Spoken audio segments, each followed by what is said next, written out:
Boa noite, professor Tiago. Pode entrar, é só solicitar para entrar na live, consegue?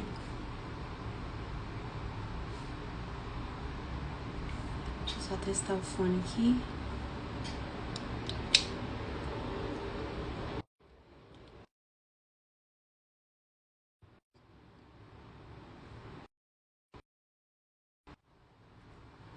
Consegue me ouvir? Acho que tá tranquilo agora, né?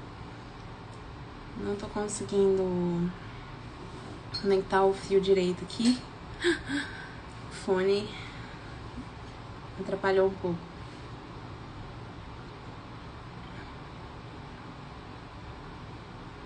Professor Tiago não tá conseguindo participar, só um minutinho.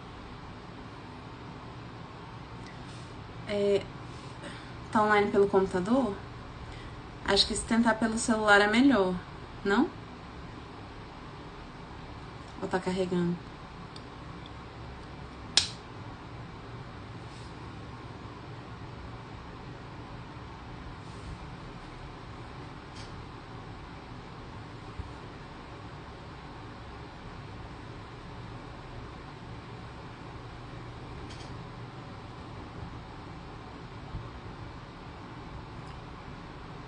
Aqui fala que o senhor não vai conseguir entrar. Peraí. Aqui. Agora deu. Deu certinho, né? Pronto, agora sim. Aqui fala que o senhor não vai conseguir entrar. Agora deu certo. Deixa eu sair daqui do computador aqui. Tá show. Grande professor Tiago, é uma honra estar fazendo uma live contigo. Eu que agradeço o convite inicialmente. Boa noite, né? Boa noite a todos, né? Obrigada pela presença de cada um que está aqui conosco essa noite, para falarmos um pouquinho mais sobre o PJE, né? E aí temos duas visões. Doutor, nosso professor Tiago Rabelo, professor do Gran Cursos, professor da ESA também, de PJE, autor de livros da área, né? Trabalha muito na área, então temos a visão no servidor público e temos a pessoa que vos fala na visão da advocacia, né? Então, a visão prática seria da minha parte, né? Professor Tiago Rabelo, se quiser introduzir o assunto, os normativos que nós Uma, temos a respeito. uma, uma visão complementar, né, doutora Isabel? Porque, afinal de contas, o Poder Judiciário vem se transformando aí ao longo dos anos, Sim. com a implementação de processo eletrônico e novas tecnologias, né? Então, a gente está ainda passando por uma transformação, estamos nos adaptando, ressignificando muitos atos processuais, por exemplo, com relação à audiência, né? A audiência, em razão da pandemia, ficou uma coisa bem diferente do que era anteriormente, né? Audiência virtual, plenário virtual, julgamento, né? Em plenário virtual. Então, são inúmeros passos, né? De uma transformação que, ao longo do tempo, a gente vê que a gente já fez uma caminhada muito grande, né? E o Uhum. nosso tema, né, que a gente é entusiasta, tanto eu quanto você, que é o processo eletrônico, né? Isso é bem importante a gente destacar, porque há necessidade, inicialmente, não só da gente conhecer os sistemas na prática, né, e a gente vai falar disso, não só do PJE, mas do ESAGE, com a sua expertise, da EPROC, mas o nosso foco no PJE, ele tem sentido quando a gente começa a entender da legislação. Não adianta querer somente entender do sistema se a gente não entende a legislação. Esse é o primeiro ponto. Para os demais profissionais dos direitos, tanto servidores públicos quanto advogados, né? Defensores, procuradores, né? Eles precisam entender como a legislação do PJE ou do processo eletrônico em si funciona, né? Para que a gente possa entender como a gente vai tramitar um processo na realidade. Veja, ano passado, segundo dados da Justiça em Números, né, do próprio CNJ, 96% dos processos que ingressaram no sistema judicial brasileiro, né, no Poder Judiciário, 96% foram processos eletrônicos. E existe também um dado assim, né, muito, muito significativo, né? E corroborando isso, nós temos também que desde de março, semana passada foi dia 8, essa semana foi dia 8, desde o dia 8, desde o dia 1º de março, desculpa, de março, o processo tem que ser em via eletrônica. Então, isso, a partir de agora, é regra, né? A gente não vai encaminhar mais para trás de processo físico. Então, ou a gente domina tão logo, né, essas ferramentas disponíveis no dia a dia forense, ou a gente não vai conseguir, a gente vai rodar e não vai, né, sair do lugar. Então, assim, o que a gente imagina, né, como importante inicialmente? Conhecer da legislação. E aqui eu trago, né, algumas espécies legislativas que é de suma importância para o conhecimento do tema, que é inicialmente a Lei 11.419, que ela inaugurou o processo eletrônico no Brasil. Anteriormente tínhamos algumas iniciativas, mas não como o processo eletrônico, onde o processo efetivamente vai tramitar na rede, né, na internet, com transmissão de peças processuais e com a transmissão e a comunicação de atos eletrônicos. Muito eu vejo a discussão sobre a citação eletrônica, vamos tirar um exemplo disso daí. E desde 2006 já é possível com a citação eletrônica da Fazenda Pública. E alguns estados, como o TJDFT, do qual faço parte, né, servidor do TJDFT, a gente faz intimação de diversas empresas de forma eletrônica, há muito tempo. Telefônicas, empresas de avião. Então, essa questão da legislação é de suma importância para o advogado, de suma importância mesmo, né?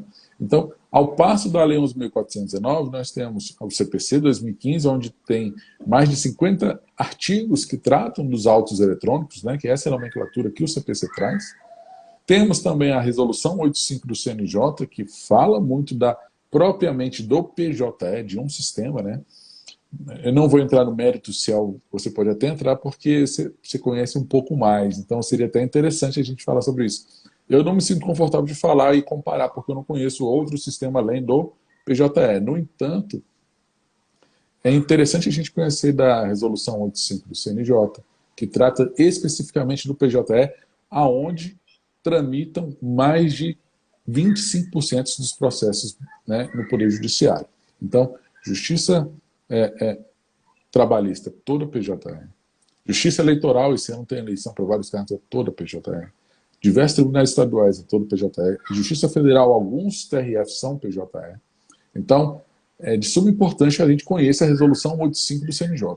185 de 2013, né? Ela vai tratar aí do CNJ, questão de indisponibilidade, questão de tamanho de arquivo, o que o advogado tem que fazer em quais casos ele pode inserir um documento sigiloso ou um processo, né, uma ação em segredo de justiça. A gente tem, assim, muito conteúdo na legislação que a gente pode, né, efetivamente trazer para a gente. E, em suma, né, inicialmente também temos aí a MP, né, Medida Provisória 2200, lá de 2001, mas que ela trata aí do certificado digital, né? Acho que a doutora tem um conhecimento aí fantástico aí para trazer para a gente, porque eu chego a brincar, não adianta você terminar o curso, né, na faculdade, 5 anos, fazer sua monografia, fazer a prova da ordem. Se você não tiver o certificado digital, você não se torna um advogado. Infelizmente, né, essa é a verdade, porque os sistemas judiciais eletrônicos exigem, né, por segurança, e o fundamento legal está aí na medida provisória 2200 de 2001, mas que na época era a medida provisória que se tornou permanente e vai continuar aí para sempre, né, que instituiu o Instituto de Chaves Públicas do Brasil, né? Então, acredito que você possa tratar um pouco desse tema, ou algum ponto que a gente falou aí, para a gente ter um bate-papo aí sobre isso aí.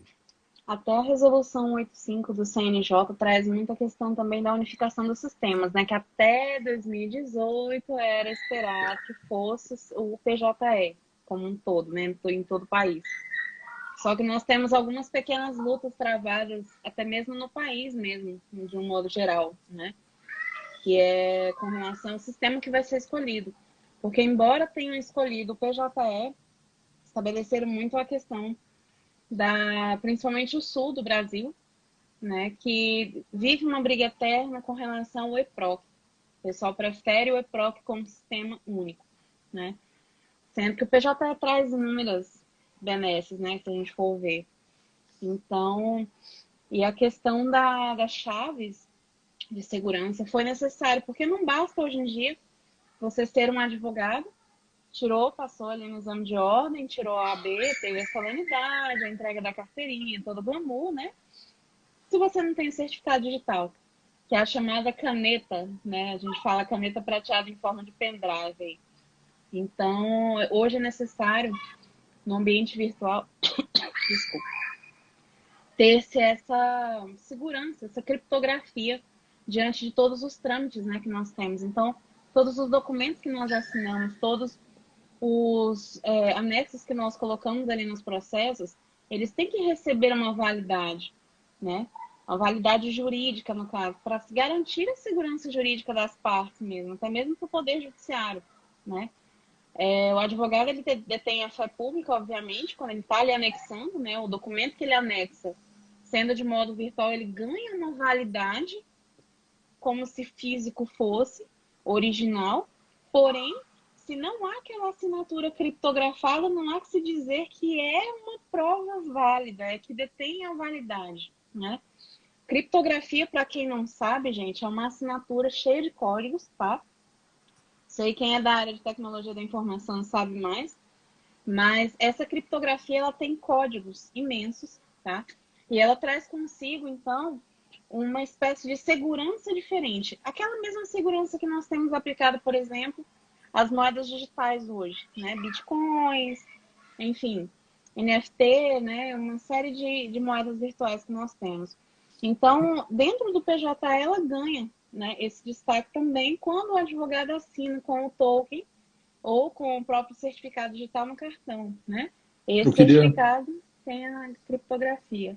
eu queria até Pode, fazer um complemento, Isabela, pode falar. com relação a esse ponto que você falou, né? Porque a legislação nos traz que, uma vez inserido um documento dentro do PJE, ou, né, a Lei 11.419, no seu artigo 11, parágrafo 1º, ele considera aqueles documentos inseridos pela fé pública do advogado como os originais, né? Assinado digitalmente por meio do seu certificado digital. Então, é de suma importância que o advogado entenda o que é o certificado digital para que ele não empreste, para que ele não conceda, para que ele, de forma nenhuma, tenha uma atividade não pertinente a ele mesmo. Afinal de contas, quem inserir aquele documento, né, que é original para todos os seus efeitos, vai ser responsável, civil, penalmente, criminalmente. E a Lei 11.419 diz ainda que, se você inserir um documento no PJE, este tem que ser guardado pelo seu detentor, até o trânsito em julgado ou ainda até quando possível a ação rescisória. Então, a mais transformação que a gente viu nas varas de execução de título extrajudicial, o pessoal ficou, né, eu que trabalho no tribunal, a gente via um desespero, né, porque o pessoal ficava com o processo, né, em mãos, né, no cartório. E agora? Como é que faz? O título está aí circulando, será que é verdadeiro, será que não é? Muitas questões foram debatidas ao longo dessa implementação, né, aqui no TJDFT desde 2014. No entanto, a lei assegura, então é importante que a gente saiba a legislação do processo eletrônico, né? Então, essa live, pessoal, também é para que vocês tenham um amplo conhecimento do que pode ser, né, disponibilizado para os advogados ou para os servidores, inclusive, né, com relação a isso aí. Isabela, eu te interrompi, mas pode continuar. Não, imagina. É por isso que a gente vê, assim, na vivência do dia a dia da advocacia, Eu até costumo falar para os meus alunos, né? Não guardem documentos somente até o trânsito em julgado da ação. Mantenham por mais tempo. Nós temos aí também, não só as fases recursais, né? Mas também pode-se haver alguma intercorrência, possivelmente, com esse cliente, né? A gente não sabe até que ponto que os clientes vão querer procurar seus direitos em face do próprio profissional liberal, no caso, o advogado.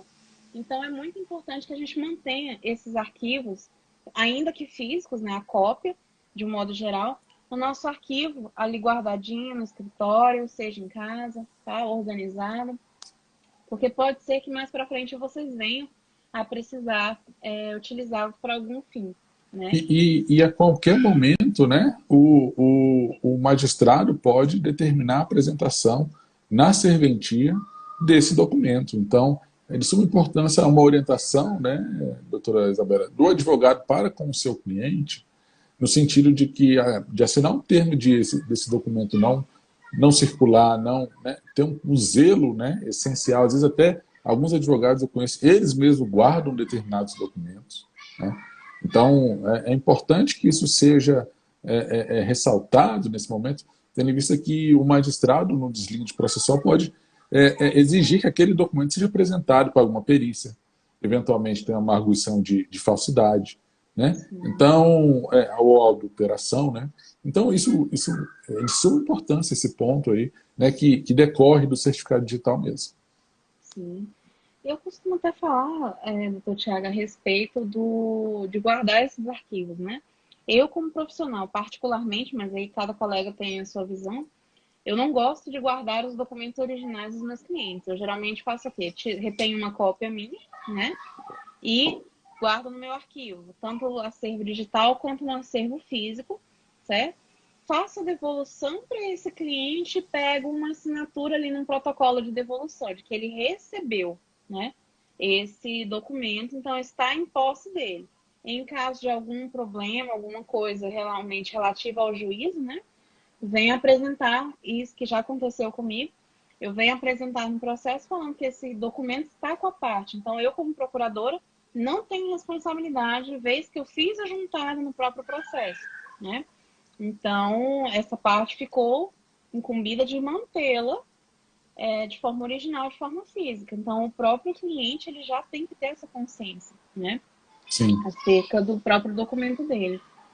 E é até importante, gente, a gente frisar que o Dr. Tiago vai dar também um curso, né? Imersão PJE, a qual eu tenho tanta honra de ser aluna também, né? A gente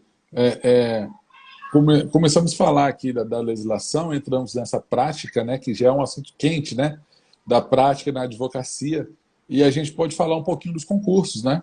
Afinal de contas, dentro dos tribunais, né, dentro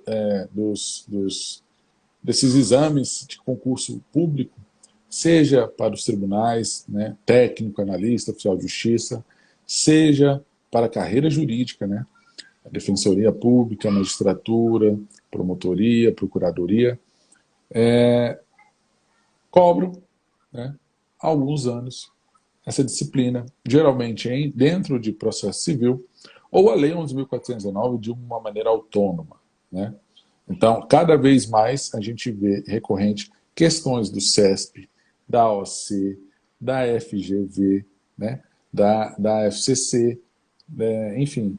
E, mais especificamente, já que a gente está aí na iminência, né, do concurso do TJDFT para técnico, analista e oficial de justiça, nós tivemos aí a necessidade, vimos a necessidade de lançar um curso específico acerca da legislação do PJE. Então, a legislação 11.419 já vem sendo cobrada já há alguns anos, só que no concurso do TJDFT, de forma mais específica, temos ainda em conjunto, é uma novidade, é um material inédito, né, uma legislação inédita, o provimento aplicado ao processo judicial eletrônico.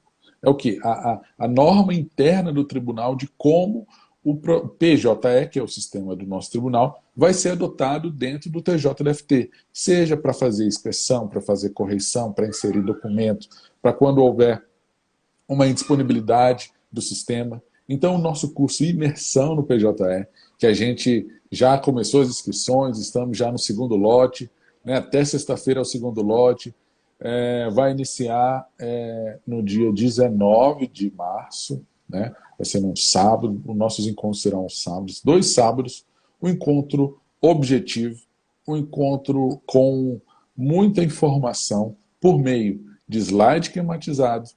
Nós teremos aulas síncronas, então, Isabela, nós poderemos tirar dúvida ao vivo com o professor, este que vos fala, né? Que foi meu professor também, meu professor, continua sendo. Para várias vertentes, né, Isabela? Várias vertentes. Então, a gente buscou concentrar as principais informações do provimento, uma legislação que não tem, digamos assim, um conhecimento amplo dos concurseiros, né? Afinal de contas, é uma matéria bem específica. Nós imaginamos que pode cair até 3 questões nessa parte de conhecimentos básicos, o que seria um diferencial incrível para quem está fazendo essa prova. Afinal de contas, a concorrência está grande, né? A concorrência desse concurso é um concurso esperado, que houve uma mudança no edital, né, Isabela? Muito boa, por sinal, afinal de contas, você pode fazer o concurso para o TJ e ser aproveitado no TRE, no TSE, TRT, no STF, no STJ. É muito comum os tribunais aproveitarem listas de outros tribunais que foi feita.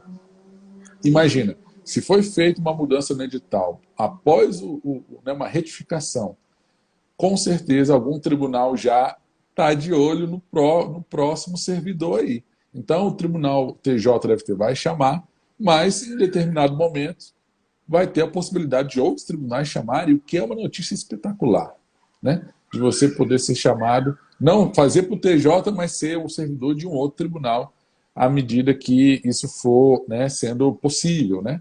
Então, o nosso curso de PJE, pessoal, está no preço de R$ 97,00, né, até sexta-feira, até amanhã. O link está lá na minha bio, né? Quem quiser conhecer um pouco mais e aprofundar um pouco do curso, está lá. Serão 2 sábados, 4 horas. Né? Não tem aqui em Brasília nada parecido, viu? Não tem nada parecido. 4 horas de imersão mesmo no PJE, tratando do provimento e da Lei 11.419. E falar nisso, o professor Tiago também é autor, né, do livro, Manual do Processo Judicial Eletrônico. Livro Desse que eu tenho jeito, no meu acervo aqui, ó, tá guardadinho aqui. Inclusive, eu quero minha dedicatória, viu? Que ainda não tive nele. Tá, joia. Vamos encontrar, né? Vamos. Já que as coisas estão melhorando, né? Assim, né? Tem que manter ainda um certo cuidado, mas, graças a Deus, notícias que vêm vindo aí. Pelo menos quanto à Covid, né? A gente já tem aí uma esperança, né, de dias melhores, né?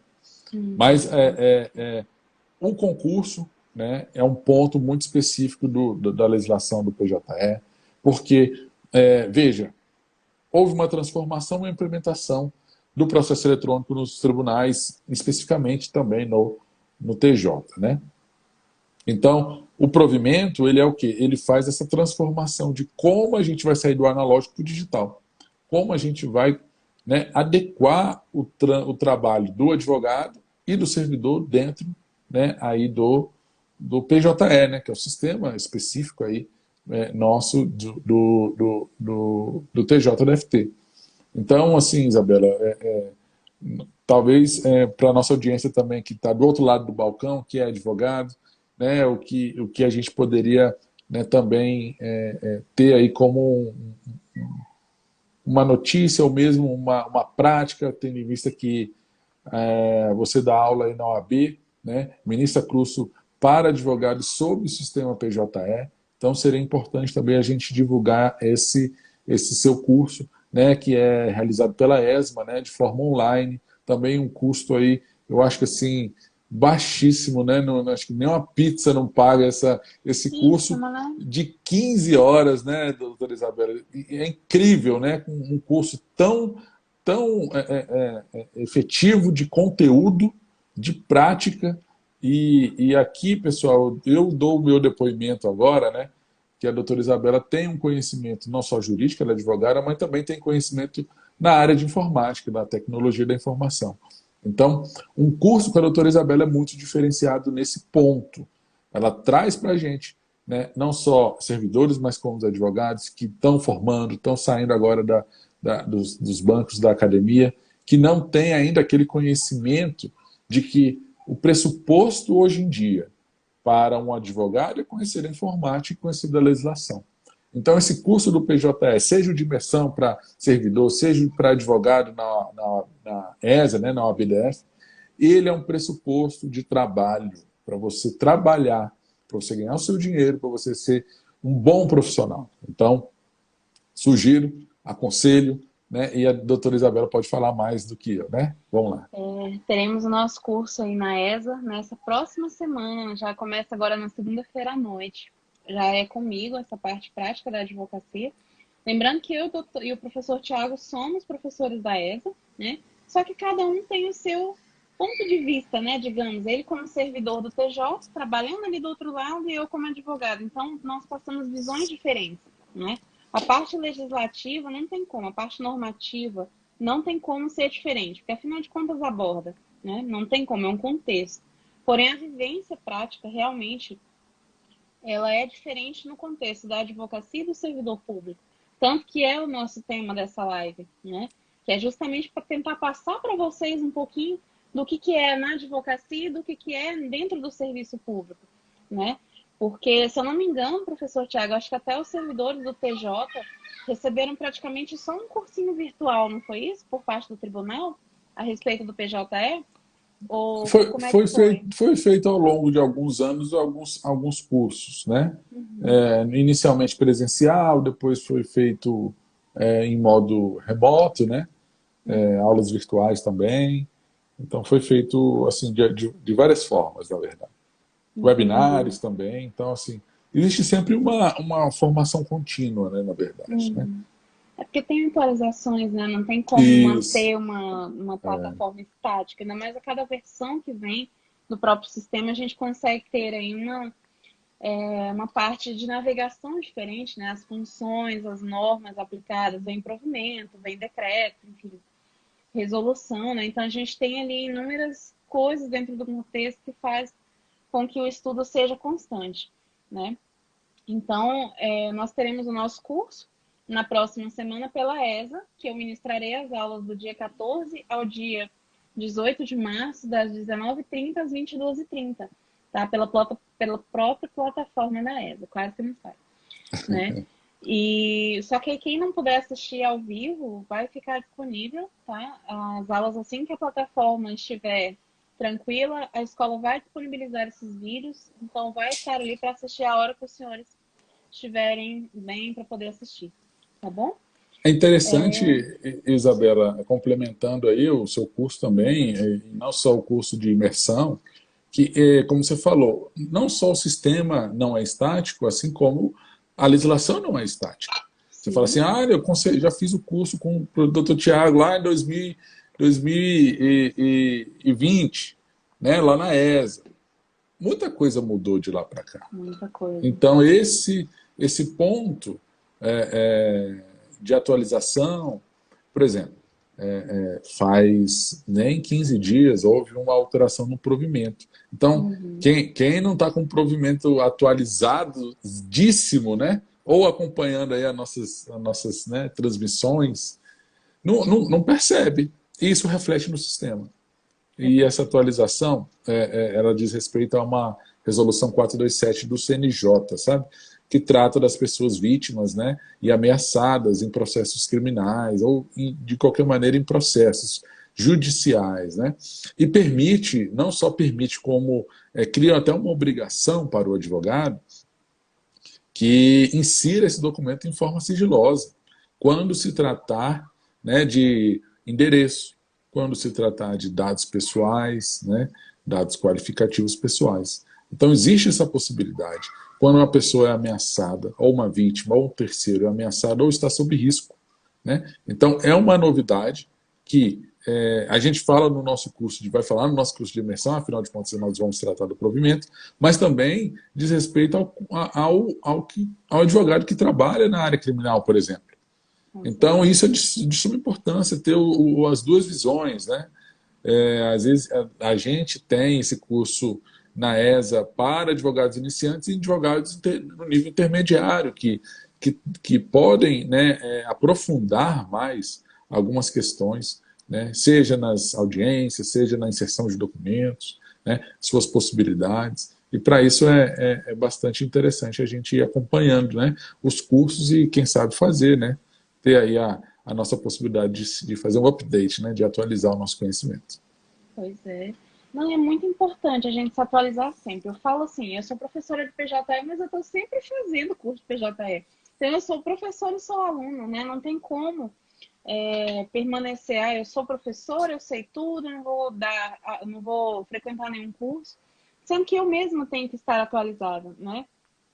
Então, isso que eu acho até importante destacar. Todo mundo tem que se atualizar, principalmente o advogado muito atuante, né? Porque ali a gente não tem nada que nos avise que a lei mudou. Se você não corre atrás, realmente não tem como, né?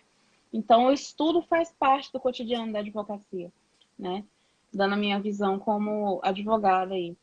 E foi até interessante, puxando um gancho do que o senhor falou agora a respeito do sigilo, que atuando agora na área de direito médico e da saúde, muitos documentos que os advogados anexam nos processos, pelo menos em relação a erro médico, são sigilosos, tem que ter o sigilo, né? Principalmente por conta da intimidade do paciente, daquela Sim, relação. sim, via de Então, regra é uma regra muito inerente, né, que o próprio advogado, para resguardar, né, a intimidade do seu cliente, pode perfeitamente aí, né, inserir um documento de forma sigilosa, não tem problema nenhum, não tem problema nenhum. A resolução 85 do CNJ trata isso, né, do PJE especificamente. Então, nesse caso típico, né, de direito à saúde, onde eventualmente tem uma cirurgia, né, tem alguma questão mais íntima, mas isso vale também para um processo na vara civil, no juizado, na vara criminal, né, uma questão de dano moral no juizado, tem alguma coisa da intimidade de duas partes, né, seja namorado, seja, enfim, né, pessoas que têm aí algum tipo de relacionamento, né, e não quer ver aquela intimidade exposta, mas necessita buscar um direito. Então, é importante que a gente saiba usar essa funcionalidade, e a resolução 85 diz que a qualquer momento você pode utilizar, seja na distribuição processual, seja uma petição intermitente na intermediária. Então, e o juiz vai apreciar. Se ele entender que há necessidade de manter o sigilo, tudo bem, né? Se não, ele pode tornar aquele documento ostensivo, até para efeitos de contraditório, para defesa, enfim. Mas esse link aí, né, esse gancho que a senhora, que a doutora Isabela trouxe, é super importante com relação a isso. É um exemplo que a gente está trazendo aqui que é muito, muito significativo, inclusive. eu acho até interessante porque a gente consegue vislumbrar aí, muito advogado, às vezes até alunos também, chegam para mim e falam assim, poxa, mas eu estou inseguro, se eu colocar esse sigilo e der errado, eu vou receber um indeferimento por parte do juiz. Eu falei, gente, um indeferimento é o máximo que você vai poder receber do juiz. Não tenha medo, né? O não a gente já tem. É melhor você pecar pelo excesso do que pela escassez. Então, o máximo que pode acontecer é a secretaria da vara ele fazer a retirada do sigilo do documento e tudo bem, né? Agora, melhor a gente colocar o sigilo e arcar com esse excesso, entre aspas, do que simplesmente não colocar e causar um prejuízo ao nosso cliente, ao nosso paciente, no caso ali, né? Então, a gente tem que tomar muito cuidado com relação a essa parte sigilosa, que também tem que ser dado um foco nessa parte normativa, né? Principalmente os casos de sigilo que devem ser aplicados aos documentos processuais eletrônicos, né? Tem um ponto muito interessante também com relação à emenda inicial, né? E juntada de documentos na própria plataforma do PJE. Muita gente fala assim, poxa, eu não consigo encontrar um nome para esse documento que eu vou anexar. Que nome que eu coloco, então? Gente, coloca manifestação processual. Qualquer coisa, manifestação processual. Uma petição que você está colocando é manifestação processual, né? Então, a gente tem que perder esse medo de falar com o magistrado, tem que perder esse medo de falar com o assessor a respeito, né? erros de sistema acontecem 24 horas por dia. A gente está sujeito agora, a gente está fazendo essa live aqui, e o PJE está fora do ar ali. Não sei agora porque eu não estou acompanhando. Mas a gente corre risco. É 24 horas por dia podendo dar problema, né? Então Sim. não tenham medo de tirar print, de mandar para juiz, de falar com o assessor, de ligar na vara, entrar em contato, ainda mais agora com o balcão virtual. O professor Tiago sabe melhor do que eu, que é um sistema fantástico, né? Sim, sim. E eu Balcão tô adorando. virtual. Sim. Tá, a experiência tá boa, doutor? Muito. Boa demais, não É, tem que deslocar para fora. Nossa, bom demais. tá bom Parte demais, né? negativa, eu quase É, não encontro os colegas, né, nos corredores. é, Nossa. com relação a esse tema, me veio aqui duas questões interessantes inicialmente.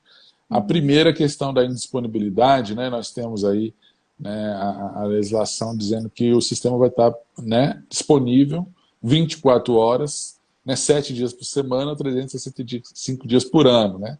Então o PJE está on, né, está aí disponível a qualquer momento. No entanto, alguns casos de indisponibilidade ela pode gerar algumas consequências. E aqui vai um peguinha, né, para quem vai fazer o concurso. Né? Geralmente, a questão da indisponibilidade e a prorrogação do prazo, ela só tem efeito prático quando a gente está no último dia do prazo. Então, se um prazo, sei lá, para recorrer de 10 dias e houve uma indisponibilidade do PJE no segundo, no terceiro, no quarto dia, em nada vai afetar o prazo processual. O prazo processual. Então, isso é super importante, porque prefeito de concurso, né, até me lembrou isso, eu lembro no livro que a gente fez, né, tem muitas questões nesse ponto aí, que o legislador, né, que o examinador foi aí cruel com alguns, né, candidatos. Então, a gente vai entender inicialmente isso. A indisponibilidade vai, né, ensejar uma prorrogação de prazo quando acontecer no seu último dia. Né? Outra coisa também, outro paradigma mudado com o processo eletrônico é a questão do prazo mesmo, né? Que antigamente obedecia ao expediente forense. Né? Até às 19 horas a gente via lá os advogados correndo dentro do fórum, subindo escada, né? Protocolando lá na vara, e hoje em dia é até às 23 horas, 59 minutos e 59 segundos. Né? Então, existe essa quebra de paradigma com relação ao prazo em si para fins de tempestividade. Né? E a terceira, né, o assunto é instigante e quente, né, que a gente vai puxando aqui, e veio mais outro ponto, que é a questão que você falou do monitoramento. Né? O que eu faço quando, né, doutora, o que eu faço se o sistema está fora do ar? Hoje é meu último dia, eu não sei se o prazo vai prorrogar, porque existem algumas regrinhas lá na resolução 85 do CNJ, no provimento do tribunal, então a gente não consegue falar isso tudo aqui, tem que fazer o curso de imersão no Tem que PJE fazer curso. para você aprender na prática qual é a diferença do prazo em dia, do prazo em hora, do prazo em minuto. Tem diferença. Então, a gente vai concentrar essas informações lá. Então, faz o convite novamente, né? Que a gente vai fazer um super curso aí para o TJDFT. Gente, eu estou nessa turma, viu? Eu vou fazer o curso, para vocês verem. Professor de PJT também faz curso. Então, por favor, participem. E para prefeitos de contagem, prefeitos de monitoramento do sistema, o próprio tribunal, pela resolução 85, ele é obrigado a disponibilizar uma guia de monitoramento. Então, a gente, né, também fala isso no curso prático da ESA, né? A gente demonstra se o sistema está funcionando naquele momento. Né? Tem um dia da aula que a gente vai lá e faz o teste. Vamos ver se o PJE está funcionando aqui? Vamos ver se o PJE da segunda instância está funcionando? Né? A gente é bem detalhista nesse ponto para quê? Para a gente ter e conseguir passar para o advogado, porque o que acontece? Se resume a meme, né? Se resume a meme e uma insatisfação do advogado. Né? Eu não consigo peticionar, o PJ é isso e aquilo. E não é isso, pessoal. O nosso curso também é para tirar alguns medos, para desmistificar algumas coisas que a gente recebe da internet, né? de WhatsApp, enfim, de Instagram, porque a gente precisa entender como funciona. E se você souber entender como funciona a partir da legislação e na prática, você vai se sair muito bem. Né? Eu costumo dizer, né? A gente vai sair muito melhor do que a gente entrou. A gente vai saber aonde procurar informação em determinado momento e não se desesperar, né? E não se desesperar. Existe uma guia monitoramento que faz aí uma aplicação, digamos assim, naquele momento para a gente ver se o sistema está disponível ou não. E a gente, como eu disse, a gente fala muito dessa questão da prorrogação do prazo em ambos os cursos, né? Seja o de imersão para concurso, seja na prática mesmo. Então, é um ponto aí de muito desenrolar de tema, de muita questão, de muita demonstração também no curso prático. E tem uma parte também do site, acho que se não me engano até do TJ mesmo, que é meio enganosa, né? Porque a gente tem acesso a uma certidão de que o sistema está funcionando. Quando a gente vai lá na parte de monitoramento e tempo de indisponibilidade, consta lá que ele está indisponível. Quer dizer, a gente fica meio assim, e aí, está indisponível ou está disponível, né? Como é que é? Então, a gente tem que aprender também, puxando um gancho aí, né, do que o professor Tiago falou, movimentar o site do tribunal ao qual a gente está lidando. Então, se você tem processos naquele determinado estado, tem processos naquele determinado tribunal, é importante realmente se inteirar da interface daquele tribunal, né? A tendência agora é que eles venham uniformizar essas interfaces desses sites. Mas e daqueles que não são uniformizados, né? E outros sistemas processuais que a gente tem aí, EPROC, PROJUDE, ESAGE. A gente tem que saber aonde ver o monitoramento desses outros sistemas também, né? Então, cumpre realmente a gente seguir, realmente fazer a manipulação desses sites, né? Explorar os sites para ver como é que funciona a questão do monitoramento do sistema, né? Acho até interessante aqui porque agora a Receita Federal também, atuando um pouco na área tributária, eu percebi a questão do ECAC, né, da Receita Federal. O professor Tiago cai muito, principalmente assim, ela tem um horário para funcionar, né? O horário de funcionamento, isso aí eu peguei assim, não foi olhando em site nem nada, não, é a vivência mesmo. Receita Federal, ECAC, só funciona das 7 da manhã às 17 horas. Então, assim, nós ficamos assim, meu Deus, como é que eu faço para acessar determinado processo administrativo tributário, né?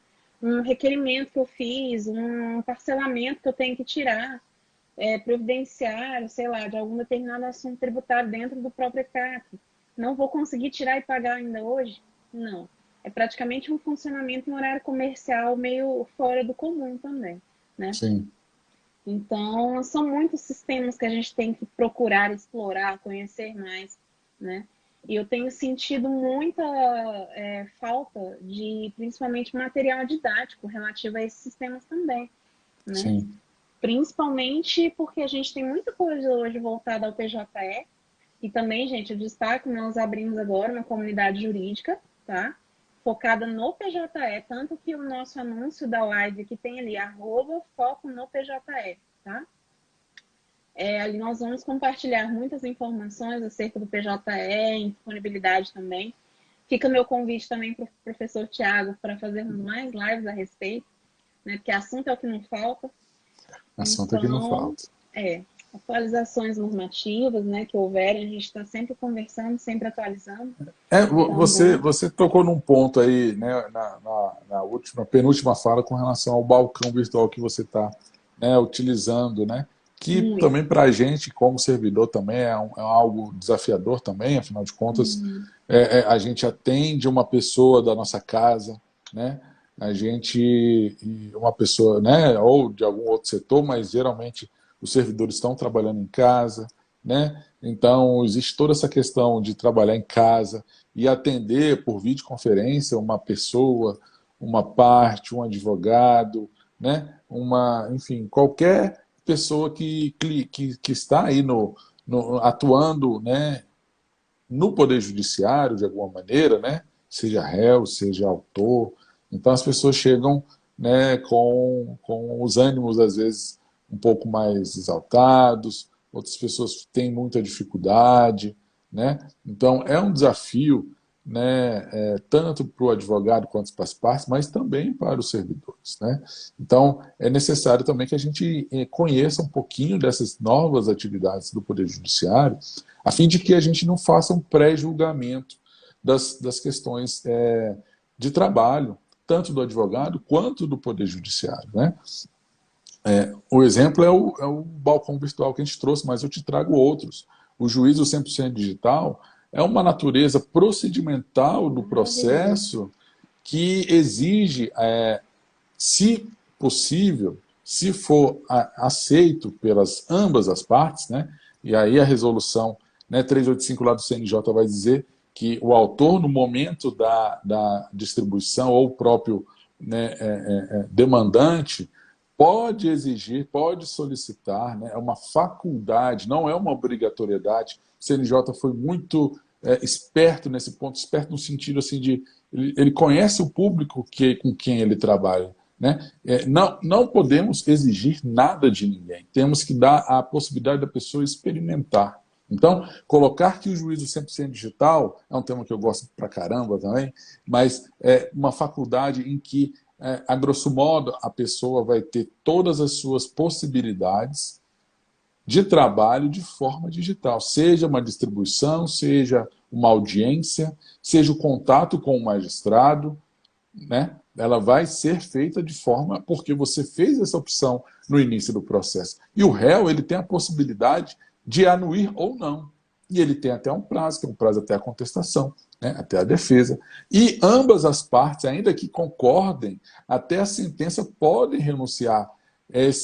Eu gosto de falar que é um procedimento, né? Que não é nem um rito, nem um processo, né? É um procedimento, né? Dentro da tramitação processual. Já basta os ritos do processo civil, do processo Nossa, penal, né? muita Então, coisa. temos procedimentos virtuais dentro da tramitação do rito do processo, né? Que isso implica também várias dificuldades ou não. Afinal de contas, o advogado, ou o membro do Ministério Público, ou o magistrado mesmo, vai ter uma natureza de uma audiência telepresencial, ou uma audiência virtual, né? Uma audiência por videoconferência. Existe diferença nisso daí. No âmbito penal, já é um pouco mais avançado em razão das audiências realizadas, né, por meio de telepresencial, a audiência caracterizada telepresencialmente, nos estabelecimentos prisionais. Então, é algo que, no direito de família, isso vai ter, na violência doméstica, né? Como se assegura uma vítima que está, às vezes, até na própria residência ainda com o seu agressor, que você faça uma audiência dessa maneira, né? Então, assim, são muitas questões inerentes a essas novas tecnologias aplicadas ao processo que a gente tem que entender. E a gente só vai entender, como você bem disse, estudando, se atualizando, fazendo curso do PJE, curso na ESA, da OABDF, né? Então, são temas ligados à justiça digital que não tem como o profissional de direito ignorar. Não. Se ele ignorar, ele está fadado ao insucesso. Ou ele vai passar muita raiva, né, doutora? Não, e até interessante também essa questão que você puxou, professor, a respeito da vítima, né, da parte criminal, voltada aí para o processo eletrônico, porque tem até uma colega que agora eu não me recordo bem o nome, mas aqui no Instagram mesmo eu vi hoje uma postagem a respeito. Muitos criminalistas estão, inclusive aí quem é criminalista pode me esclarecer melhor a respeito, que estão falando muito sobre o inquérito policial de forma eletrônica, né? Que ele tramite de forma eletrônica. Então, que os advogados eles possam fazer acompanhamento pela própria internet. Que seja criado, então, um sistema apropriado por parte das autoridades. PJE. Pois é, quem sabe, Mas, né? não, quem sabe não. Aqui no DF, a Polícia Civil do DF e a Polícia Militar já tem acesso, já tem perfil, já desde 2016, os processos iniciais. É lógico que, como tudo gera uma mudança, existe uma resistência. Então, não foi algo de abrupto que a partir de agora vai ser PJE. Mas hoje, doutora Isabela, eu te informo, o PJE tramita inquérito policial. Pois Inquérito agora policial. eles estão querendo levar isso para todo o país. Imagina você estando aqui podendo, né, acompanhar, você como advogada, acompanhar os resultados. Sim. É um tema que cabe, né, aí uma live, porque se está causando uma curiosidade, cabe a gente do Poder Judiciário e profissionais, né, que atuam na área e que têm conhecimento, poder, né, compartilhar isso. Por que não? né? Então, eu te digo já assim, você trouxe algo que a gente não estava nem muito preparado para isso, mas o tema é PJE. Então, a PJE Sim. traz aí para a gente, seja para o âmbito do concurso, seja para o âmbito do trabalho do advogado, né? A gente que dá aula lá na OAB, eu, doutora Isabela, né? A gente dá aula na OAB, né? No curso de PJE para iniciante e para advogados intermediários, né? Para diversas áreas, searas. Então, é importante que a gente possa divulgar esse tipo de informação. Por exemplo, que as delegacias do Distrito Federal, o Ministério Público, né, a Procuradoria já atuam somente no PJE. Como a Procuradoria do DF recebe uma execução, ajuiza uma execução fiscal no PJE diretamente. Né? O Ministério Público também. Né? Às vezes, eles não utilizam o PJE especificamente, é um sistema que se comunica. Né? Você vai entender a palavra que eu vou falar agora, de interoperabilidade. Né? Existe um sistema que se comunica com o outro, seja do Ministério Público, seja da Defensoria, né? Mas que eles atuam diretamente no PJE, esses atores. Então é importante que a gente saiba, né? Afinal de contas, é o nosso principal sistema eletrônico judicial brasileiro, como a gente falou lá no início da nossa live, né? 25% dos processos brasileiros estão aí no PJE, seja no âmbito tribunal, criminal, trabalhista, eleitoral, que tem outras vertentes, tem, né, questão civil, questão criminal também nessas áreas. Então é super importante que a gente entenda, que a gente faça o curso de imersão dedicado ao PJE do TJDFT, né, que a gente tem aí, vai ter 2 aulas específicas para esse nosso concurso. Então, é importante que a gente conheça de forma aprofundada. Afinal de contas, uma questão pode fazer com que você demore 1 ano para ser chamado, sabe, doutora Isabel? Nossa, então, agora você imagina aquele salário que está no edital multiplicado por 13, por causa de uma questão, por causa de R$ 97. Isso não vai existir para você. Você vai se matricular no nosso curso, você vai gabaritar a questão, seja 1, 2, 3 questões, que eu acho que vão cair 3 questões de PJE nesse concurso. Então, tá ganhando destaque, né? Não tem como, é inerente ao trabalho do servidor.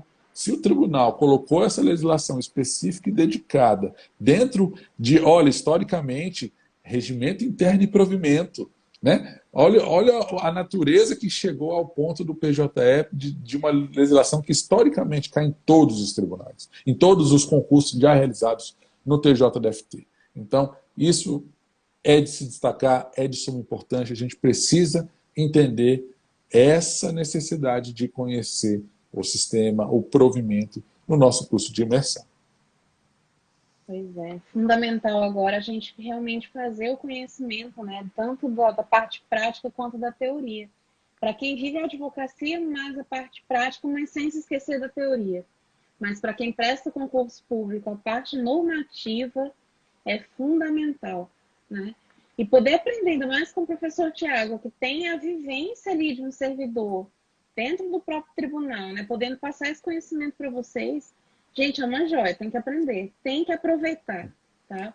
Porque não tem como a gente realmente viver sem esses aprendizados, né? É um tema que toca muitas pessoas, né? É um tema que de suma importância. Por isso do nosso livro também, a gente escreveu um livro voltado para concurso, mas para poder também, né, divulgar o tema, né?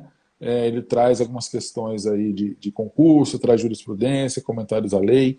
Então, é algo que não tem no mercado ainda um outro livro dedicado nesse ponto, né? Então, a gente está trabalhando também para que a gente consiga, né, divulgá-lo cada vez mais. Então, o Manual do Processo Eletrônico é um livro que eu vejo com muita especificidade, né, do tema. E às vezes as pessoas não dão tanto, ou não davam tanto valor assim, sabe? Quando foi lançado. Então, a gente tem hoje uma certeza de que é inerente ao estudante, que está lá como bacharel, ao recém-formado e como a gente falou, ao profissional que está atuando, militando, né, doutora, diariamente, porque o conhecimento, ele nunca é estático. Ele sempre vai ser desenvolvido, seja no aperfeiçoamento da legislação. E aí eu trago um exemplo, a Lei 14.195, né, que trouxe a questão da citação eletrônica, está sendo aí discutida, né, vários artigos foram impugnados, o seu processo legislativo foi impugnado lá, está sendo impugnado lá no STF.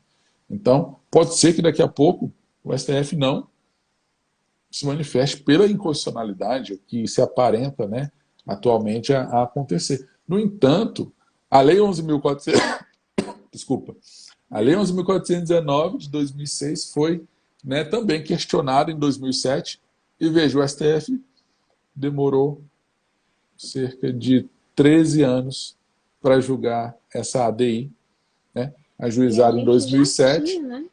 e julgado e foi julgado em 2020. E todos os artigos são constitucionais. Todos os artigos são constitucionais. É muito importante a gente falar isso, porque a Lei 11.419 inaugura o processo eletrônico e traz uma consolidação. A gente vê, se não fosse o processo eletrônico, como seria o Poder Judiciário nessa pandemia. Né? Nós não paramos. Claro, houve algumas situações, né, de um pouco mais de demora, de eventualmente não conseguir trabalhar. Readequações, né, que a gente fala. Assim, ressignificações, né, ainda possível. Mas ainda bem que o STF julgou, né, mas claro, tecnicamente, né, procedente os artigos, né, julgou, na verdade, improcedente, tornando-se a lei procedente, no caso, né, por uma via de mão dupla lá da ADI. Todos os artigos são tidos como constitucionais e isso é de suma importância que consolidou esse processo aí, e que a gente vê agora, né, a partir do dia 1º de março, nenhum processo, né, pode entrar no judiciário de maneira que não seja eletrônica. Aí eu faço só uma exceção do conhecedor, né, da resolução, salvo o STF. Salvo o STF. Particular, né? Então, no STF, você ainda pode mandar lá um HC escrito à mão. Haverá o recebimento desse enfim, de qualquer peça, né, originária lá do STF, né, também em meio físico, mas que será convertido em meio digital de imediato. Né? Mas é para não afetar qualquer direito ou qualquer, né, possibilidade de acesso ao órgão supremo. Né? Então, de certa maneira, faz sentido esse tipo de exceção. É até interessante aqui que eu estava até lembrando que a gente já tinha no passado, há muito tempo atrás, no surgimento do fax, né? Nós já tínhamos uma certa tramitação de forma, como é que eu vou dizer assim, mais tecnológica, né, do processo. Então, por exemplo, a gente mandava um documento por fax, né, já tinha uma legislação aí, para quem interessa, gente, a Lei 9.899, tá?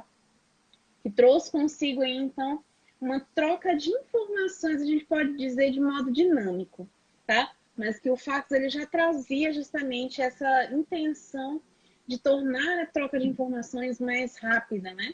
Sim. Não aquela coisa morosa, que é esperar uma carta chegar, correspondência, né, por vias físicas.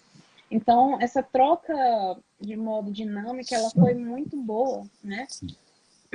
E aí veio também a Lei 10.259 de 2001, que foi a Lei dos Juizados Especiais Federais. Então, ali teve a necessidade desses processos correrem de uma forma mais célere, né?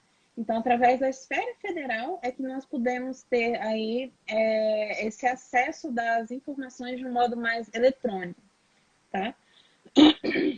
Lá no CPC também, o professor Tiago vai até me corrigir, mas teve até no CPC de 1973, é isso? Foi. Já teve uma parte que foi vetada, se eu não me engano, que falava justamente desses atos de comunicação às partes, não foi? Eles tentaram fazer uma modificação à época, ainda no CPC de 73, para atualizar com relação a esses atos, né, processuais eletrônicos, né? Mas não passou, né? o receio, né? Foi tirado dali, Foi né? O tirada. medo.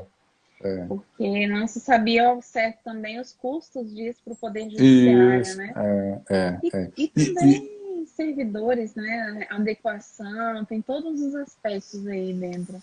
O PJE em si, o processo eletrônico em si, ele traz duas características inerentes, né? Sustentabilidade e economicidade. São Sim. duas coisas inerentes ao PJE. O tribunal economizou muito dinheiro, os tribunais, né, economizaram muito dinheiro com, né, a eliminação de vários custos para autuação processual, né, o caderno processual dos autos digitais, dos autos do processo, né. E a sustentabilidade, afinal de contas, a tramitação é carta, é avião, você manda um processo lá da Justiça Federal, lá do Nordeste, para o TRF1 aqui né, de Brasília, aqui, para o Tribunal de Avião, manda para o STJ e volta para o Estado. Né? É avião, é correios, né? É taxa é taxa daquilo. Então, assim, isso acabou. Isso acabou, sabe? Se a doutora Isabel quiser ajuizar um processo agora lá no Maranhão, ela acessa o PJE do Estado do Maranhão e, né, entra no ESAGE em São Paulo e distribui. Então, assim, pessoal, é algo que sim, é revolucionário, né? Revolucionário mesmo. Né? A gente viu uma revolução silenciosa dentro dos tribunais, porque ninguém alardeou com relação ao processo eletrônico. Né? Na verdade, foi uma mudança assim, até muito discreta, e que trouxe muitos benefícios. Lógico, existem muitos desafios a serem superados, mas a questão da economicidade e da sustentabilidade, né, conferida e atribuída ao processo judicial eletrônico é inerente. Né? Então, assim, é um tema aí correlato, aí, caso caia aí na possível. Tem dois argumentos aí para poder, né, colocar na sua prova, se for o caso, né, doutora Isabel? Aí acho que com certeza vai cair, viu? Agora, reflexões acerca do PJE nunca faltam, né? Impressionante. Até coloquei, acho que numa apostila que eu até te mandei, lembra, para revisar o material. Eu fiz uma espécie de um diagramazinho, que o PJE só tem pontos positivos para mim, na minha visão, né? Mas ele trouxe consigo, assim, algumas problemáticas, por exemplo, o fato da gente ter uma facilidade muito grande de ajuizar vários processos, vários autos ali, causaram o quê? Um grande volume de processos, né? E como a maioria dos tribunais não tem aberto concurso, agora que realmente de 2021 para cá, né? Pandemia acabando, retomaram os concursos públicos. Mas até então a gente tinha poucos magistrados, né, para poderem julgar. E daí nós tivemos, então, aquela celeridade processual que foi tão prometida com a informatização do processo judicial, né, um pouco prejudicada. E aí o que a gente tem é a morosidade do judiciário retomando. Aí, porque o juiz não está cumprindo prazo, né, aquela coisa toda. Então, cabe realmente uma reflexão. É muito bom, sustentabilidade é muito boa também, só que a morosidade do Poder Judiciário, ela voltou, né? Querendo ou não. E como solucionar isso agora? Porque eu acho que a questão do meio ambiente veio para ficar, obviamente. Se a gente for priorizar hoje entre uma demora de um julgamento de uma determinada matéria e a economia, né, a celeridade processual e a economia processual que a gente pode trazer também, o que vai prevalecer, né, nessa balança aí? Então, eu acho que vale a pena refletir um pouquinho se a gente não pode resolver essa morosidade abrindo mais concursos, né, de repente revisando um pouco, já que mudaram tanto as regras previdenciárias para os servidores públicos hoje, acho que aí cabe realmente a contratação maior, né, para a gente tá mudando um pouco essa realidade do judiciário, já que a informatização foi uma coisa tão divina, né, diria até também, assim. Então, a gente tem que refletir um pouquinho, né, a respeito. Mas é isso. Acho que a gente tem que buscar sempre se atualizar, né? PJE está aí mudando, gente, de versões o tempo todo. Assinador PJE Office igualmente. Exato. Exato. A gente até ficou um pouco chateado, os advogados, pelo menos aqui do TRT da 10ª região, Porque tiraram o assinador do PJ Office, professor Tiago. Sim. Deixaram o Xodo, né? O Xodo, sim. Como Xodó. eles chamam, Xodó. Xodó. O Xodó dele Xodó. ficou lá, né? Mas Não deu certo. não deu certo. O problema de configuração é demais, sabe? Demais. Pelo menos assim, a canais de atendimento da OAB tem ficado assim conturbado, sabe? Eu que consigo mexer muito bem nos sistemas, tô dando aula aqui, a gente dá aula nos cursos. Eu fiquei, acho que na 39ª posição da fila da OAB para ter acesso a suporte de instalação, para você ter ideia. Nossa Então, Senhora. está sendo um problema, né? E, por exemplo, TRT daqui do Goiás, TRT da 18ª região, se não me engano, eles voltaram com o próprio PJE, né? Como assinador, porque viram que não tem como. Assim, também, né, Goiás, se a gente for parar para pensar, a ProAjude já é tão difícil, gente. Aí é para o advogado falar assim, não, vou parar de advogar de vez, porque já basta um sistema me dificultando a vida. Ter dois é complicado, né? Agora, o PJE, ele realmente é o melhor, né? Não O tem PJ como. Office, depois que ele mudou algumas questões do Java, né, e colocou esse assinador lá que tem até numa página, né, específica, pje.jus.br, né, você pode acessar lá o PJ Office e baixar para o seu computador. Via de regra, ela não traz mais tanto problema para o advogado, né? As questões da Justiça do Trabalho aí já são realmente a Justiça do Trabalho ela tem uma natureza diferente com relação ao PJE mesmo, né?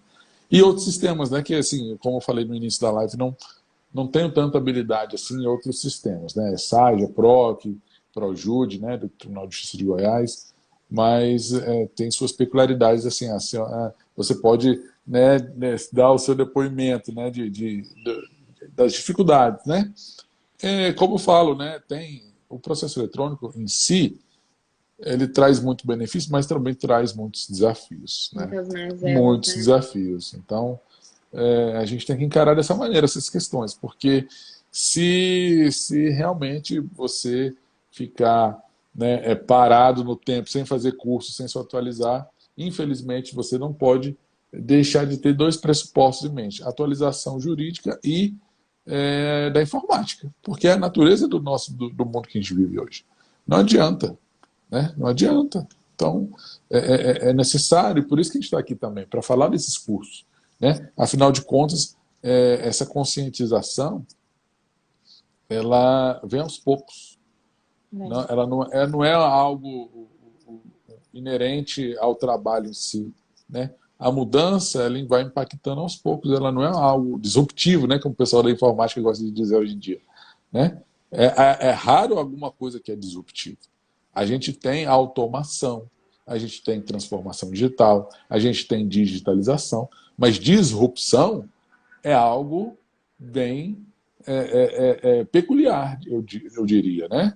Então, a utilização de alguma tecnologia de ponta que o estado da arte hoje coloca como inteligência artificial, que não é ainda aplicável na decisão do magistrado, é feito inerente ainda de forma incipiente nos tribunais para o reconhecimento de alguma petição, de uma rotulagem de alguma peça, da indexação de uma ação, né? Mas ainda como substituição do ser humano, né? Ou ainda, né, que o pessoal também gosta de falar, o homem loop, né, com o homem supervisionando e a máquina trabalhando, né, que é o sonho, né? Não sei se veremos isso, né, no nosso judiciário, mas porque é algo bem difícil de acontecer nesse atual momento, né? A gente não pode dizer que não vai acontecer, mas basicamente nosso tema de PJE, concurso público e advocacia, não coloco versus advocacia porque cria uma batalha, e não é uma batalha, é algo complementar, né, doutora? Que a gente tem o prazer, o entusiasmo, a alegria, né, de trazer isso para vocês de forma, por meio de exercícios, por comentários à lei no nosso livro, questões de concurso analisadas e comentários, o porquê que aquilo ali está certo ou está errado, né? Análise jurisprudencial, se, né, nós temos um paradigma aí do STJ, né, um julgado, né? né? Se o próprio cartório fizer uma intimação eletrônica pelo diário e de forma eletrônica, né? Diário de Justiça eletrônica e de forma eletrônica pelo sistema, qual que prevalece? Né? Então, isso é algo que a gente trabalha tanto no concurso, né? Porque há alguma jurisprudência, mas também no dia a dia forense, né, para o advogado. Então, o curso da ESA que a gente ministra lá no AB, que tem início semana que vem também, com a doutora Isabela, e no curso de imersão do PJE para o TJDFT, para o concurso será em maio. Então, tem tempo para você estudar, tem tempo para você se inscrever a um preço justo, né, até sexta-feira, um preço muito bom, acessível, né? Depois vai aumentar, né, os ingressos vão ficar mais caros, mas na próxima semana nós teremos o início da nossa primeira turma, né? Serão 2 sábados, 4 horas intensas de PJE, de legislação do PJE para quem está estudando, seja para quem está estudando, seja para quem está advogando e quer conhecer um pouquinho mais do provimento do TJDFT, né? Não deixa de ser um conhecimento. Então, quanto mais conhecimento, melhor. Não é mesmo? Isso aqui que o doutor e professor, né, Tiago, colocou aqui, que a gente acostuma chamar de doutor, não tem como, mas é meu professor, gente. Ele é tão querido para mim, não tem como. Meu amigo também. É até importante aqui frisar o seguinte, o pessoal está perdendo a voz já. O concurso público e a advocacia não tem como a gente separar, que nem coloquei na nomenclatura aqui da nossa live, né? Concurso público versus advocacia. Mas não é polarizando, tá? Isso aqui é o quê? É colocando como se um fosse complemento do outro. Não tem como, mesmo que, por exemplo, você não estude para concurso público, separar a sua parte normativa da advocacia, tá? Querendo ou não, você vai passar pelo conteúdo do concurso público, porque você tem que lidar no seu dia a dia com a vivência da advocacia, também passando pelas normas, para lidar com os sistemas processuais, né? Então, da mesma forma, para você resolver determinada demanda, determinado processo em que você teve algum problema com prazo, indisponibilidade do sistema, você precisa conhecer a parte normativa para fundamentar a sua justificativa para o magistrado, né? Então, aqui não tem uma polarização, tá? É tudo muito casado. Para quem presta concurso público, para quem advoga, para quem é magistrado, para quem é servidor, para quem é defensor público, procurador, enfim, das mais diversas esferas, o técnico judiciário também, todo o contexto normativo importa. A lei importa para o PJE, tá? Então, a lei é o berço do nosso assunto aqui, tá? Não tem como a gente abordar e não entrar no assunto, né? Queria até fazer um gancho também, professor Tiago, já até fazer um convite aqui em tempo real. Estou com um projeto já desse ano, já lançar aquele projeto maior que nós havíamos conversado acerca do curso de PJE de uma maneira mais completa, né? Certo. Que até agora eu não vi no mercado, ainda estou fazendo uma pesquisa de mercado também, mas não vi ainda. Então já fica aqui meu convite para estar ministrando aqui um curso com a gente, um módulo do curso pelo menos, tá? Sim, seria excelente. Para estarmos juntos aí, né? Arrebatando todo o conteúdo de uma forma mais completa, tá? Então já reitero aqui meu convite. E a gente vai conversar muito sobre esse projeto, que vai ser um sucesso, a gente sabe disso. Afinal de contas, a gente tem já alguma experiência ministrando cursos na área, seja no tribunal, seja na ESA, né? Seja em company, né, para um escritório. Então, é necessário expandir esses horizontes. Então, pode contar comigo que a gente vai aí batalhar em cima disso também, né, doutora Isabela? Estaremos juntos. Pessoal, então não esqueçam, imersão PJE, a partir do dia 19 de março, agora com o professor Tiago.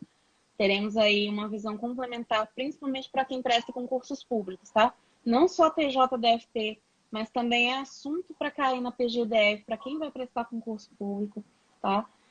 Para advocacia privada, para defensor público que lida, para magistrados também que quiserem fazer parte. Defensoria do Ceará, Procuradoria de Alagoas, bem lembrado, a Procuradoria do Distrito Federal, que é um dos concursos mais top do Brasil. Uma semana depois do TJ. Exato. Tá lá. Dia 5 de junho, se eu não me engano, porque dia 29 de maio é a prova do TJ. Do TJ. e da Isso, PGDF pela Sebrasp, né, uma semana isso. depois. Então tem que se preparar, gente. Tem. O PJE vai cair também para o procurador do Vai. DF. É um tópico específico e é enorme o assunto, gente, tá? Tem gente grande aí lidando com vocês, então, por favor, estudem. Necessário, E né? para os advogados, curso de PJE Curso prático, de teoria e PJE prático. prático, para quem tem conhecimento e para quem ainda não tem, recomendo ter com a doutora Isabela a partir da semana que vem na ESA DF, entra lá no site da ESA, sabe? 15 horas são suficientes para você conhecer, né, sobre a distribuição, sobre a intimação, sobre como peticionar nos autos, ter segurança, né, criar habilidade no sistema. Então a gente traz muito isso nos nossos cursos. Eu também trago essa leitura do advogado, tá? Então essa semana aí começa o curso da doutora Isabela. Então convido a Acho todos. engraçado, né? Os nossos cursos se casam da ESA. Até costumo falar para os meus alunos. Quem quer fazer o curso iniciante ali com o professor Tiago, faça. Que a normativa é forte, Sim, a sim, prática é forte inicial ali, né? O sim, intermediário já vem com uma carga para a gente aprender a lidar com os mais diversos tipos de PJE, não só do TJ ou dos tribunais de justiça comum, né? Mas sim. também os trabalhistas, enfim, justiça federal também, âmbito federal, né? Então a pessoa já vem com uma carga boa, a gente já consegue trabalhar de uma forma melhor porque já conhece a base normativa, né? Embora a gente faça uma revisão também, uma recapitulação no nosso curso, tá? Então um complementa o outro, gente, não tem como, tá? Mas o professor Tiago de longe é o melhor na parte normativa, viu? Ó, tem como não, gente. Ali quer saber de normativa, consulta ele, porque vale a pena, É isso aí, né? Isabela. Eu É agradeço mais uma isso. vez o convite, né, essa Agradeço. possibilidade de a gente estar aí gerando uma audiência, né, e que a gente possa fazer novamente, né, quando Com tirar um tempinho certeza. aí e bater um papo aí. Não só dos Temos muito cursos, assunto. não só dos cursos, mas especificamente de temas que a gente possa batalhar e tirar dúvidas de advogados especificamente, né, área criminal, área de família, né, é super importante. Então, eu Mandem as dúvidas agradeço. pra gente, né? E a gente vai tirando É, nas próximas lives. Não deixem isso, de isso. acompanhar, É. tá bom? Professor Tiago, Agradeço muito muito. obrigada. É uma honra ser sua aluna, é uma honra ser sua colega. Diga-se de passagem, corri muito atrás do seu livro, porque quando eu fui chamada para dar aula na ESA, eu falei assim, nossa, eu preciso de procurar uma base teórica para formar meu material, né? Afinal de Sim, contas. E aí eu falei, gente, onde que eu vou achar isso? E achei teu nome como um dos principais autores na área de PJE. Corri essa Brasília inteira atrás desse livro, eu não achava. Fui parar lá no CEUB para sim, comprar teu livro na Verbo Jurídica, né? sim. Mas não podia entrar no recinto ali da faculdade. Pedi pro rapaz da livraria, pelo amor de Deus, traz para mim que eu tenho que comprar esse livro hoje. E passou uma semana e conheci o professor Tiago na própria ESA.